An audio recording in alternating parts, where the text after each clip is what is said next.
Thank you very much. It is very important for the European Commission to be represented and to speak here at this conference in Glasgow, in Scotland, about dementia issues. And well, this is a panel about mental health strategies and policies. And what I would like to very briefly present is that dementia is on the EU health policy agenda already since 2009. And that had been a consequence of the priority which the French presidency of the EU had given to Alzheimer's disease and other dementias at the time, and the European Commission had contributed to the discussion and to the policy process by putting forward a strategy for a European initiative on Alzheimer's disease and other dementias. Of course, a European strategy does not replace national strategies. Instead, a European strategy can raise policy awareness, can flag challenges and priorities, and opens up opportunities for collaboration between countries and also non-governmental actors in a quite democratic way, in the sense of that countries, be they small or large, have the same weight in such a process. And the collaboration can lead to identifying really practical solutions that can then be implemented in the country based on best evidence across all of the EU. So what has happened? In fact, a report about the activities during the past years has been adopted just a few days ago, on last Thursday, and is available on our website. I'm not going to say very much about it now, but I would like to present a few key elements of the implementation, and that was first a joint action under the EU Health Programme, which has been implemented between 2009 and 2013, and which involved 19 EU member states. So the by far majority of member states were involved. Again, bigger and smaller ones, and this joint action was led by France.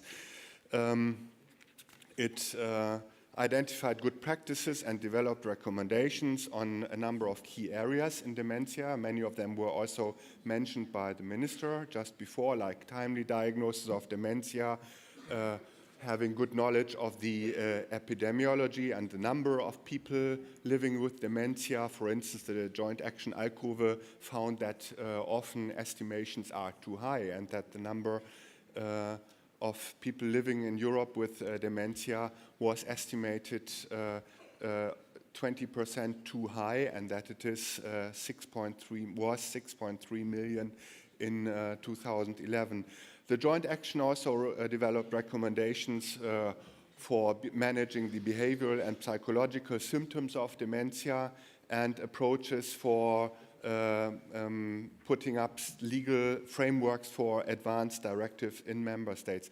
And these are the things that were managed in the joint action by member states themselves. But of course, we have further activities in EU health policy, and also other EU policies are contributing to work on dementia, as it is one of the key societal and health challenges. For instance, we have the European Innovation Partnership on Active and Healthy Aging, which brings together thousands of actors from regional levels to exchange good practices in fields like dementia-friendly environments or prevention of frailty and cognitive decline. Then more than 300 million euros from research framework budgets have been spent into research into dementia between 2007 and 2013. And these major investments are going to continue into the future. A mechanism to coordinate national research has been created, and e-health projects have also been supported. There has also been work to prevent elder abuse, and the first session today was about the rights of people with dementia. The EU and most of its member states have signed up to the UN Convention on the Rights of Persons with Disabilities. Obviously, our work has not solved the challenge. There is still no cure available and only limited scope for prevention against dementia. But what we've achieved, we have had achievements on the subjects and also in terms of creating a platform for collaboration across the EU. We will use this platform to set up a new joint action, and obviously I'm very pleased to say that as the conference is taking place here in Scotland, that Scotland will lead this second joint action on dementia on behalf of the UK, and it will address issues such as post-diagnostic support services, improving care pathways, support to family carers, just to mention a few of the themes. The last joint action has already been successful, but everything can be further improved. And my view is that the new joint action should maintain its scientific robustness, but could be linked closer with the policy process and implementation.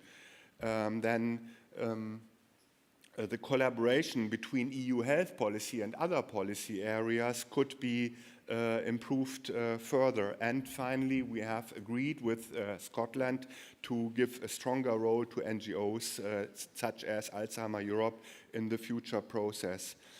Now let me, in the future joint action, let me summarize. The history of EU work on dementia shows even large member states can't address dementia alone.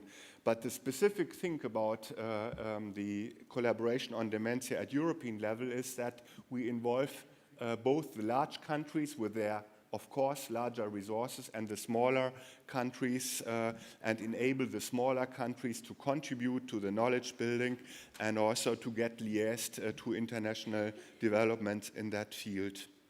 A good indicator for the value of the EU collaboration in that field is that many of the countries that have participated in the first joint action also want to participate in the second one. And another signal of the continuity of dementia on the EU policy agenda is the fact that Italy has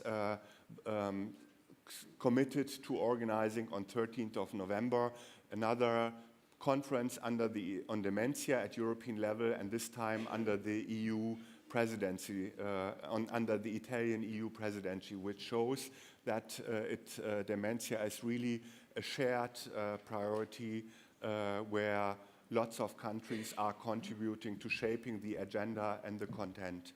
Thank you very much.